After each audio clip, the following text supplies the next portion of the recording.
महिलाएं नए वस्त्र पहनकर हरतालिका व्रत कथा सुनती हैं। व्रत के दिन ब्रह्म मुहूर्त में उठकर स्नान करें और साफ कपड़े पहने। उसके बाद मंत्र का जाप करें। उमा महेश्वरा सायुज्यये सिद्धये हरतालिका व्रतमहं करिष्ये मंत्र का उच्चारण करते हुए व्रत का संकल्प ले लें। हरतालिका तीज पर सुहागिन महिलाओं को सिंदूर, बिंदी, चूड़ी, बिछिया, पायल, कंघी और काजल जैसी सौभाग्य सामग्री दान करनी चाहिए। यह दान न केवल दान देने वाली महिलाओं के लिए बल्कि ग्रहण करने वाली महिलाओं के लिए भी शुभ फलदायी होता है। मान्यता है कि इससे वैवाहिक जीवन में प्रेम, सम्मान और स्थिरता बनी रहती है। तो चलिए शुरू करते हैं व्रत की कथा। हरतालिका तीज का व्रत सुहागिन महिलाओं के लिए बेहद खास माना जाता है। यह व्रत भाद्रपद मास की शुक्ल पक्ष की तृतीया को रखा जाता है। मान्यता है कि इस दिन माता पार्वती ने कठोर तपस्या करके भगवान शिव को पति रूप में प्राप्त किया था। इसलिए यह व्रत हर महिला के लिए अखंड सौभाग्य और दाम्पत्य जीवन का प्रतीक है।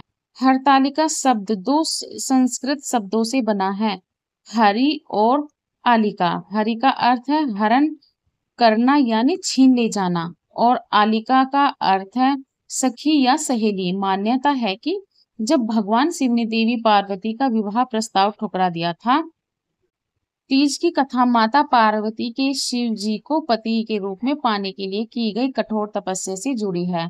माता पार्वती ने जंगल में रेत का शिवलिंग बनाकर शिव की आराधना की, जिसके बाद शिव जी ने प्रसन्न होकर उन्हें वरदान दिया। वह उनकी अर्धांगिनी बनी। पर्वत राज हिमालय जब अपनी बेटी को खोजते हुए गुफा में पहुंचे तो पार्वती जी ने उन्हें अपनी सहेली और शिव जी के मिलन के बारे में बताया, जिसके बाद हिमालय राज ने शिव से पार्वती का विवाह संपन्न कराया। पर्वतराज हिमालय की बेटी माता पार्वती ने बचपन से ही भगवान शिव को अपना पति मानने की कामना की थी। जब वे विवाह योग्य हुई तो उनके पिता ने नारद मुनि के सुझाव पर भगवान विष्णु से उनका विवाह तय कर दिया था। यह सुनकर पार्वती जी चिंतित हुई, क्योंकि वह शिव जी को ही अपना पति मानती थी। उन्होंने अपनी सहेली की मदद से घर त्याग दिया और एकांत जंगल में जाकर कठोर तपस्या करने लगे। वन में उन्होंने रेत का शिवलिंग बनाया और सच्चे मन से भगवान शिव की आराधना की। माता पार्वती की कठोर तपस्या और निष्ठा से प्रसन्न होकर भगवान शिव स्वयं उनके समक्ष प्रकट हुए और उन्हें उनकी पूजा पूर्ण होने का आशीर्वाद दिया। उन्होंने कहा कि वे उनकी अर्धांगिनी बनेंगी। माता पार्वती के पिता हिमालय राज जब उन्हें घर में न पाकर चिंतित हुए और खोजते हुए गुफा तक पहुंचे तो पार्वती जी ने उन्हें सारी बात बताई। पर्वतराज ने अपनी बेटी की बात मानी और भगवान विष्णु से माफी मांगी।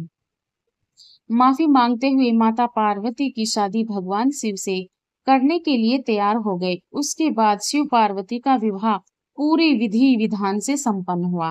व्रत का महत्व तभी से हर इस दिन महिलाएं माता पार्वती की तरह पति के दीर्घ आयु और अखंड सौभाग्य के लिए निर्जला व्रत रखती हैं और शिव पार्वती का पूजन करती हैं, जिससे उनकी मनोकामनाएं पूरी होती हैं। हर हर महादेव।